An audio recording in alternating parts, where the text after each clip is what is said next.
Okay mga paps, may ginagawa na naman tayong Raider ngayon galing Bato, Kamsur. So second hand to na motor, binili ni Paps. So itong resulta,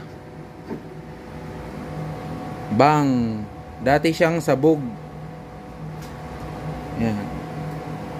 Tapos ni rechamber, ginawa ng paraan para maibenta. So dito na ako sa shim, nagba-valve clearance na ako. Tapos ito ang aking nakita, may lata siya. So sinapawan siya ng lata, wala sigurong shim na pamalit para medyo lumiit yung clearance. So ito siya, may lata. So may lukotok to kasi kaya pinagawa ni Paps eh. So ito rin yung lata sa kabila. So dalawang exhaust tappet ang may lata. Yan. Yan siya. Kaya i-correct na natin to. Papalitan natin ng shim. Tatama natin yung valve clearance. So yan siya, lata. So update na lang.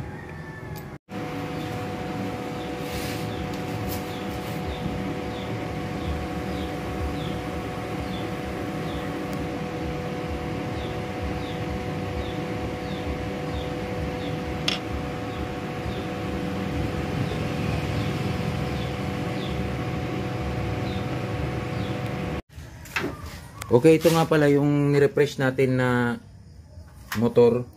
So itong sira sa kanya, Bindix, tapos guide, tapos dalawang shim, tapos ito na, andarin natin. Marami pang mga problema to, pero kahit paano naman hindi na siguro siya masyadong maingay. Tapos sige nga, andarin natin.